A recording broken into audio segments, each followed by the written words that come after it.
Hey, hey, hey, hey! Bonjour à tous et bienvenue pour ce 5e épisode de La Légende raconte. Cette fois-ci, on va changer un poil de registre puisque vous l'aurez remarqué depuis le début, j'ai beaucoup parlé de dragons et des légendes, il y en a dans plein d'autres domaines, tout aussi passionnants bien sûr. Cette fois-ci, nous partons dans le sud de la France, à environ 1 heure de Carcassonne, dans un petit village appelé Rennes-le-Château.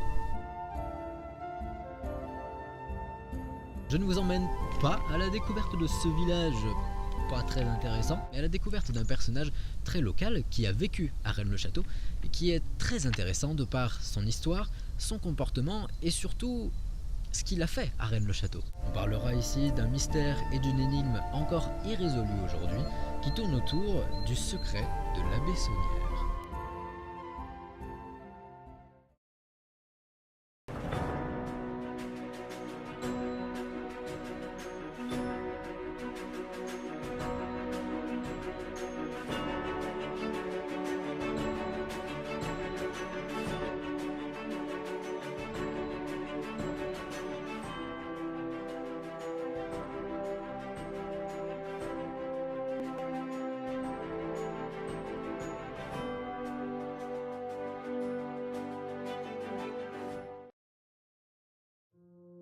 Rennes-le-Château est un petit village solitaire du sud de la France, pas très intéressant sur le principe puisqu'il accueille pas énormément d'habitants et qu'il n'y a pas grand chose à voir là-bas, mis à part un monument très intéressant, que ce soit par son architecture très différente de ce qu'on a l'habitude de voir ou de par son histoire. C'est très précisément le 1er juin 1885 qu'arrive dans le petit village de Rennes-le-Château le nouvel abbé appelé Béranger Saunière.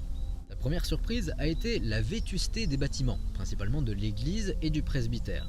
Les bâtiments étaient si anciens qu'il était même dangereux d'y résider, au point que l'abbé Saunière a été dans l'obligation de loger chez l'habitant pour quelques jours. Il décide alors de restaurer l'église du village, à l'époque dédiée à Sainte Marie-Madeleine, présentée comme la potentielle compagne de Jésus. Théorie cependant très controversée par l'église. Mais très vite, la restauration prend un tournant et l'église, à la base banale, se transforme en une véritable œuvre architecturale. Elle est composée de 2 tours, dont une néo-gothique, d'une villa, de parcs, de belvédères, etc.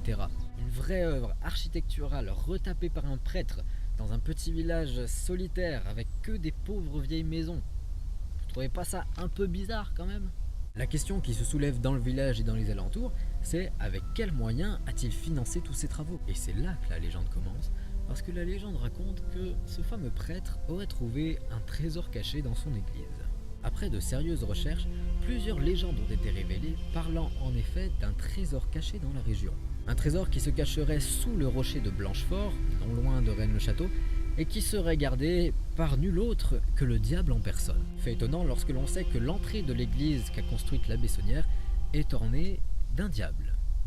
On dit que l'abbé Saunière et son équipe de charpentiers auraient trouvé pendant la rénovation de l'église un pilier creux cachant des fioles de bois, contenant elles-mêmes des parchemins très étranges qui contiendraient, selon l'abbé Saunière, un message crypté. Par la suite, le 21 septembre 1891, lorsque les charpentiers s'affairaient à changer le carrelage, ils tombèrent sur une dalle de pierre très étonnante. Dalle très étrange de par sa taille, mais aussi du fait que lorsqu'ils l'ont retournée, ils ont découvert toute une sculpture mettant en œuvre des chevaliers.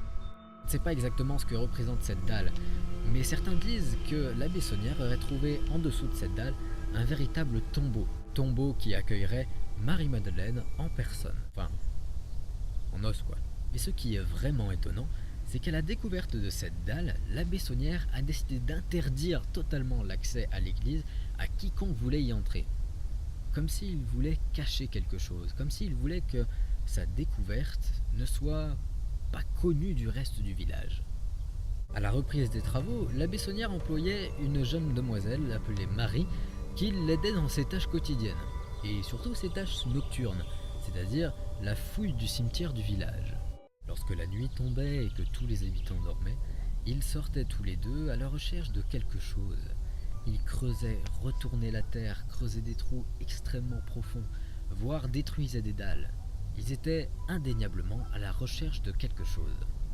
Et il se trouve que lors de ces recherches, l'abbé Saunière serait tombé sur une stèle très intéressante, puisque, à la manière des parchemins, elle contiendrait un message caché, qui a été laissé par l'ancien abbé. Un peu comme si l'église contenait un secret se transmettant de génération en génération.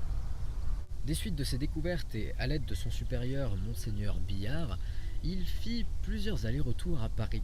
Plusieurs allers-retours très étranges puisque personne ne sait exactement ce qu'il allait y faire. On ne sait véritablement que deux choses. La première, c'est qu'il montait à Paris principalement pour rencontrer les plus grands occultistes de l'époque. On n'en citait que quelques-uns, il y a Jules Bois, Claude Debussy et Oscar Wilde. La deuxième chose que l'on sait, c'est que lors d'un de ses voyages à Paris, il se rendit au Louvre et demanda l'accès privilégié à trois principales œuvres, dont l'une d'elles a été réalisée par Nicolas Poussin et porte le nom de Berger d'Arcadie. Sur cette œuvre, on peut voir trois bergers, accompagnés d'une femme, qui viennent apparemment découvrir une stèle, un tombeau. L'un de ces bergers pointe du doigt une citation latine « Et in Arcadia ego ». Littéralement, cette phrase étrange signifierait « et je suis en Arcadie ».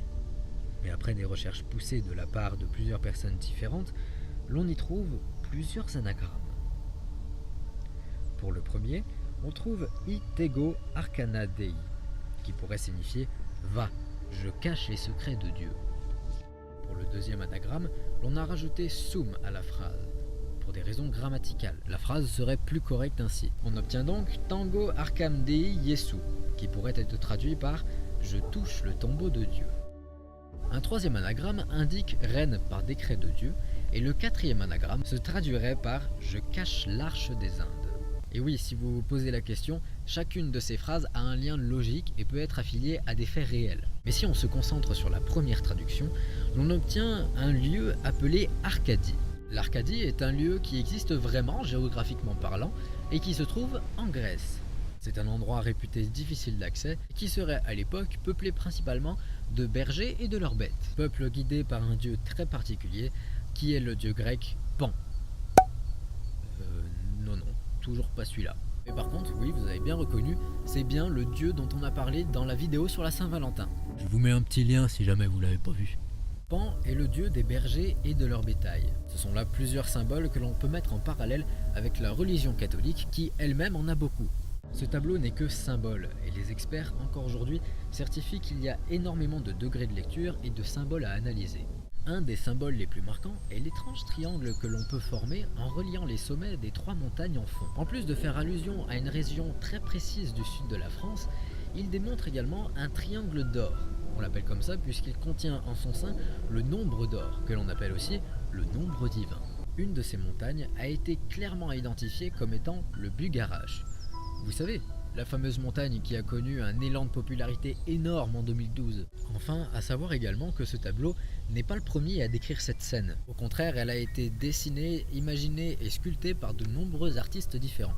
Mais en ce qui concerne Nicolas Poussin, on peut dire que c'est la deuxième version du tableau. Dans la première version, apparaissait Alphéus, le dieu du fleuve.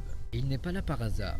Certains pensent même qu'il représente le fleuve Alphée traversant l'Arcadie en souterrain. On pourrait donc peut-être y voir le symbole des connaissances cachées. Quoi qu'il en soit, tous ces symboles ont été analysés et interprétés par l'abbé Saunière, ce qui lui a permis de résoudre l'énigme. Mais qu'a-t-il trouvé au final? La légende raconte qu'il aurait trouvé le fameux trésor qui lui aurait permis de construire cette fameuse église. Église qui cache encore aujourd'hui de nombreux jeux de mots, de nombres encore irrésolus, de coïncidences et d'anomalies architecturales. Mais qu'a-t-il vraiment trouvé à la fin de l'énigme? Pourquoi ce trésor était-il si bien caché? Saunière aurait-il mis la main sur un secret encore plus important qu'un simple trésor? Les anomalies architecturales de l'église ne seraient-elles pas en fait un ensemble d'indices qui mèneraient à la réponse de l'énigme? Nul ne le sait vraiment. Mais si vous voulez le savoir, le seul moyen, c'est de résoudre l'énigme de l'abbé Saunière. Voilà, cette vidéo est à présent terminée, j'espère qu'elle vous aura plu.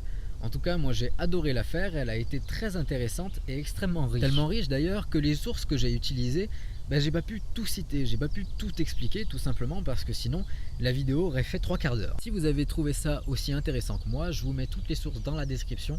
Les sites sont super bien faits, très riches, bourrés de détails, c'est vraiment très intéressant. Ah oui, puis bon, si vous avez 2 minutes, vous pouvez partager la vidéo, ça fait toujours plaisir. En attendant, je vous dis à très bientôt pour la prochaine vidéo. Salut!